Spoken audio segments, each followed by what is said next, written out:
Le Chod Maïs, il y a 3 points qui nous ont à nous déranger et qu'on a trouvé nécessaire de clarifier. Pour clore, c'est à la Chod et du Kaddish. Le premier point, c'est que dans le Shulchan Aruch, il est marqué que l'on se penche, qu'on fasse une Kelera, au moment où on récite certains mots du Kaddish. Nous avons vu la Chod Maaseh que bon nombre de Sfaradis, notamment aussi chez les Marocains, on n'a pas l'habitude de se pencher. Quelle est la raison? Eh bien, dans les poskim, il est marqué que ce que le Shulchan Aruch demande de se prosterner, de se pencher en avant, c'est uniquement Mishum Minhag. Et c'est pas une loi tranchée, mais c'est selon l'habitude. Deuxièmement, nous nous sommes posé la question, étant donné que la référence pour laquelle le Darkei Moshe, mais aussi c'est cité dans le Beth Yosef, ceux qui se lèvent le font parce qu'ils l'ont appris d'un roi non juif, qui lorsque la Shekhinah s'est adressée, il s'est levé, alors on s'est dit, peut-être que de là on peut apprendre, que même s'il n'y a pas d'obligation de se lever, il est toujours préférable de se lever, ou non. La réponse à cette question, c'est que, mis à part le cas exceptionnel du Kaddish du vendredi soir, d'après l'opinion des Sfaradim, et pour certaines opinions des Ashkenazim, il n'y a pas même de zèle à se lever. Pourquoi? Parce qu'en réalité, le Harizal, et il est rapporté et commenté par le Magen Avraham sur le Shulchan Aruch, explique que le verset ne fait pas ici mention d'une obligation qui a été honorée, mais uniquement d'un élan de ce roi à s'être relevé. Aussi, étant donné que cela ne répondait à aucune obligation, à aucune injonction de la Torah, on ne peut apprendre de ce qui a été son comportement, ni une obligation, ni un zèle. Enfin, et pour terminer, nous nous sommes posé la question, car voilà que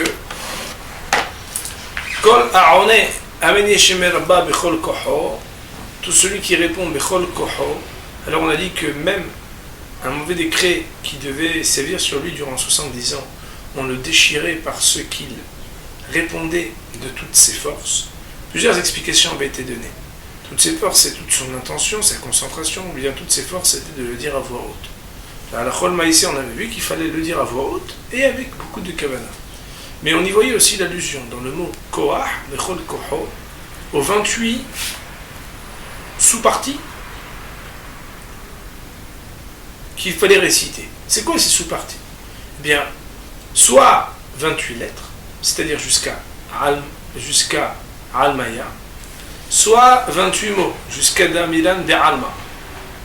Aussi, il existe 3 opinions la Chol Maaseh concernant la réponse au Kaddish, c'est-à-dire au Yesh Merabba. Première opinion, c'est de dire Yesh Merabba Mevarach La'alam Na'alme Almaya, sans dire Yitbarach. C'est l'opinion du Gaon de Vilna. Le Shulchan Aruch rejette cette opinion, car pour lui, il n'est pas possible de dire Almaya en faisant une interruption et avant de dire Yitbarach. Autrement dit, pour le Shulchan Aruch, il n'est pas possible de faire autrement qu'au moins dire Amen Yeshemer Rabba Mevarach La'alam Na'alme Almaya Yitbarach. C'est pourquoi certains qui veulent honorer d'un côté l'opinion du Gaon de Vilna, mais de l'autre ne pas enfreindre l'interdit formel qui est marqué par le Shulchan Aruch ici, vont dire Yeshemer Rabba Mevarach La'alam Na'alme Almaya et ils diront à voix basse Yitbarach. C'est donc une deuxième opinion.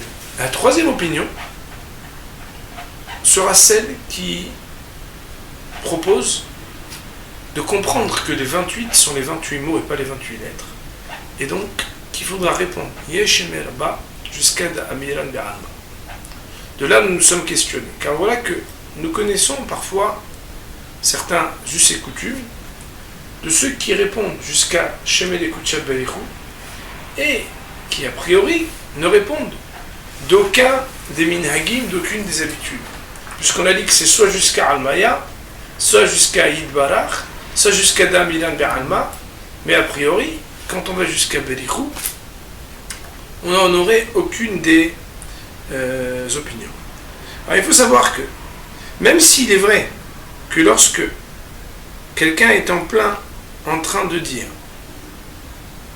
Le'ela min kol birchata, et qu'il entendrait Shemed Ekutcha Berichou, il y aurait un sujet à discussion qu'on avait évoqué plus haut, à savoir est-ce qu'on s'interrompt pour dire Amen ou non, et que peut-être que ce qui se passe lorsqu'on entend certaines personnes dire Berichou, c'est que tout simplement ils savent qu'ils n'auront pas le temps de terminer d'Amir Berama jusqu'à ce que le Shaliach Tzibour arrive à dire Berichou.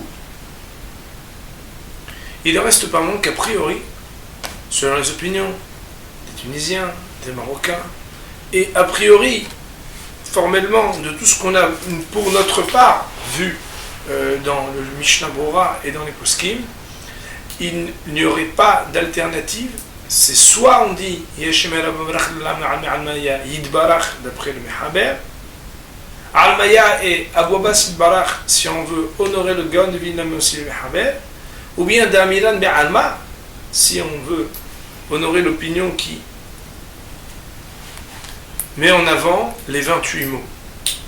C'est pourquoi celui qui d'habitude avait pris l'habitude de dire jusqu'à Berichou devrait changer son habitude et a priori honorer l'opinion, on va dire, la plus restrictive et la plus, on va dire, large, ça serait de dire Shkeda Amiran Be'alma. Cependant, étant donné que cette Humra-là, il ne faut pas qu'elle devienne une Kula, quand il s'agit de droit de s'interrompre de toute façon, alors il va jusqu'à Amiran Be'alma. Mais si on parle d'un cas où c'est juste une permission de s'interrompre, par exemple entre les prakim de Psuké les Imra ou autres, alors là, il profitera de la permission la moins large, c'est-à-dire qu'il ira jusqu'à Da'alma al-Maya Yidbarach, puisque d'un autre côté, il est confronté à un problème avec Shraour qui dit Assour la Frid ben Da'alma al-Maya Yidbarach. Voilà donc pour Ba'es Hashem le tour des halachot sur le Kaddish, sur la réponse au Kaddish. Baruch Adonai Le'olam, Amen ve'Amen.